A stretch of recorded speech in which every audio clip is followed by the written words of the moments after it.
مجھے نہیں پتا کہ میری جماعت کا موقف کیا ہے، بجٹ کو سپورٹ کریں گے یا نہیں کریں گے، کیونکہ میں پارلیمانی پارٹی کا ممبر نہیں ہوں، اور یہ پارلیمانی پارٹی کے فیصلے ہوتے ہیں. ابھی تک ہماری جماعت کا اس پہ کوئی بیٹھ کے مشاورتی عمل نہیں ہوا. سر بظاہر ایک عام شہری اور پاکستانی ہونے کے ناطے بجٹ تو آپ نے بھی دیکھا ہوگا، سو آپ کو کچھ عام آدمی کے لیے اس میں ریلیف نظر آتا ہے، یا پھر آپ کو لگتا ہے کہ وہ تمام مشکلات ہی مشکلات ہیں جو اس کے بعد عام آدمی کے لیے ہوں گی؟ دیکھیے، گورنمنٹ کے لیے بہت ساری مشکلات اس وقت ویسے بھی ہیں. اکانومی کو آپ نے اسٹیبلائز کرنا ہے، اور اس کے لیے گورنمنٹ نے مشکل فیصلے لیے بھی ہیں اور لینے بھی ہوں گے.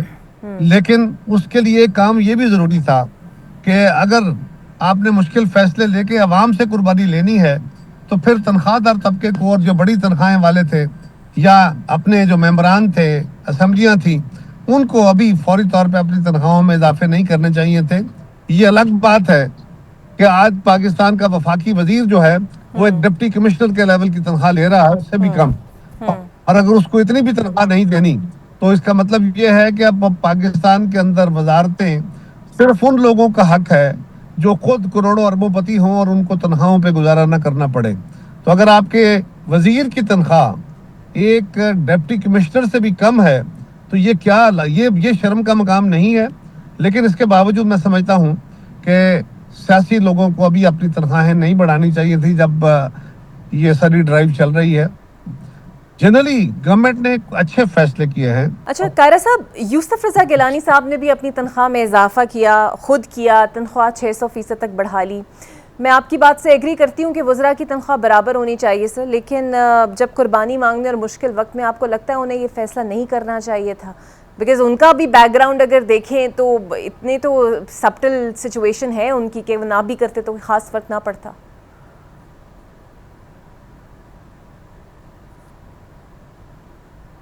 دیکھیے، یہ عہدوں کی جو پریولیجز ہوتی ہے نا، یہ بیک گراؤنڈ کے ساتھ لنک نہیں کرنے چاہیے، اور یہ کام صرف سیاستدانوں کے لیے مخصوص نہیں کرنا چاہیے.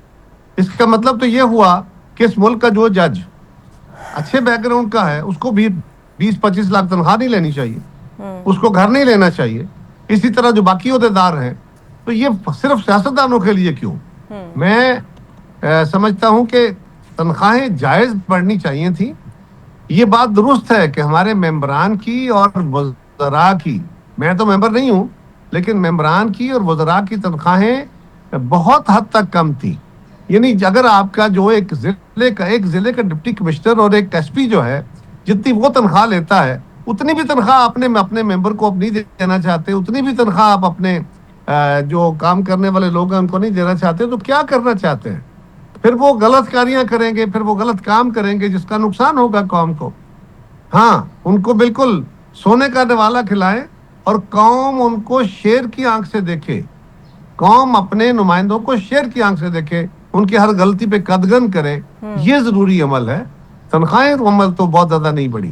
ہاں، وہ جو اسپیکر صاحب کی اور جو چیئرمین صاحب کی تنخواہوں میں یا ڈپٹی اسپیکر اور ڈپٹی چیئرمین کی تنخواہوں میں اضافہ ہوا ہے، سنا ہے، اس پہ وزیر اعظم صاحب نے نوٹس لیا ہے اور اس کو ریشنلائز کر دینا چاہیے.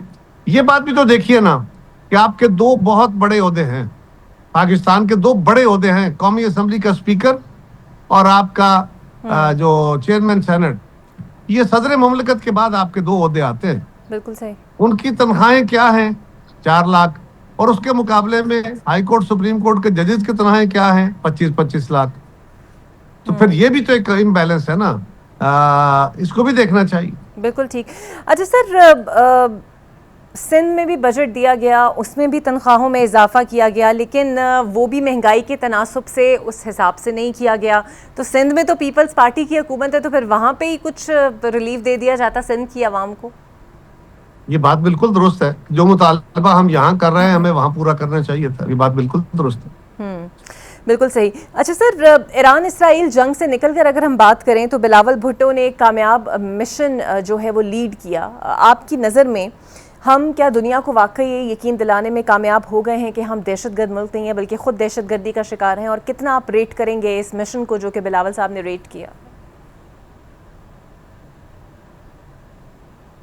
دیکھیے، میں تو پیپلز پارٹی ہونا جی، میں تو اس کو جو ریٹ کروں گا یقیناً وہ بائسڈ اوپینین ہوگا. لیکن آپ اس کو نیوٹرل آبزرور کے طور پہ دیکھیے پاکستان کا کوئی بندہ ایسا نہیں ہے جس نے اس کے بلاول صاحب کے اس وزٹ کو یا ان کی پوری ٹیم کے اس وزٹ کو جس کو لیڈ کیا انہوں نے اس کو اپریشیٹ نہ کیا ہو، اور دنیا کا کوئی چینل ایسا نہیں ہے جس نے اپریشیٹ نہ کیا ہو. حتیٰ کہ ہمارے مخالف یعنی ہندوستان کے اندر بھی بلاول صاحب کی اس ماہرانہ جو پاکستان کی نمائندگی تھی اس پہ جو جلن ہوئی، اگر وہ یہ آرگومنٹ کر رہے ہیں کہ تم پاکستان کا مقدمہ لڑ رہے ہو، پاکستان نے تمہارے دادا کے ساتھ کیا کیا، نانا کے ساتھ کیا کیا، لائک دس، اس کا مطلب ہے ان کو ان کے اس دورے سے تکلیف ہو رہی ہے. اگر ان کا دورہ ناکام ہوتا یا کامیاب نہ ہوتا یا کمپیریٹیولی کم کامیاب ہوتا تو پھر ان کو یہ جلن نہ ہوتی، پھر آپ کو یہ حالات نظر نہ آتے. ہمارے مخالفوں سے ہی باتیں ہمیں سمجھ آتی ہیں. ہاں بلاول صاحب نے جو باتیں کی ہیں اس کو دنیا بھی مان رہی ہے، ساری دنیا کا میڈیا بھی مان رہا ہے. یہی کامیابی کی دلیل ہوتا ہے. باقی میں اور آپ بیٹھ کے جب ان کی مدح سرائی کریں گے تو وہ تو کہا جائے گا نا یہ تو پیپلز پارٹی کا اسٹے کرتا ہے. سر تو یہ جو ایران اسرائیل کا معاملہ ہے، ہم یہ بھی جانتے ہیں کہ امریکہ پاکستان کو فی الحال اس کے موقف میں سپورٹ کر رہا ہے، کشمیر کو بھی انڈورس کر رہا ہے کہ یہ ایک مسئلہ ہے، اس کو حل ہونا چاہیے. ایران اسرائیل کشیدگی کو لے کے آپ کو لگتا ہے امریکی پریشر بھی پاکستان پہ کچھ نہ کچھ پڑ سکتا ہے؟ تو پاکستان اس کو کیسے ڈیل کرے گا؟ یقیناً پاکستان کا مفاد اس وقت یہی ہے کہ ہم امریکہ کو ناراض نہ کریں، اور ان حالات میں پاکستان کے اوپر بھی دباؤ تو آلریڈی ہے، لیکن یہ بات بھی بہرحال روز روشن کی طرح یہاں ہے کہ دباؤ جس بھی لیول کا ہو، جیسا بھی ہو، اس دباؤ کی موجودگی میں پاکستان ایران کے خلاف کوئی اقدام نہیں کر سکتا، ایران کے خلاف قدم اٹھانے کے لیے کسی قسم کی معاونت بھی نہیں کر سکتا. نہ یہ ہماری عوام چاہے گی، نہ ہماری سپاہ چاہے گی، نہ ہماری سرکار چاہے گی، گورنمنٹ چاہے گی. بالکل صحیح. بہت شکریہ کارا صاحب آپ کے وقت کا. دیکھتے ہیں آنے والے دنوں میں یہ حالات مزید ایران اور اسرائیل کے لیے خراب ہوں گے یا پھر کوئی بیچ کا راستہ نکل سکتا ہے. مجھے دیجیے اجازت. اللہ حافظ.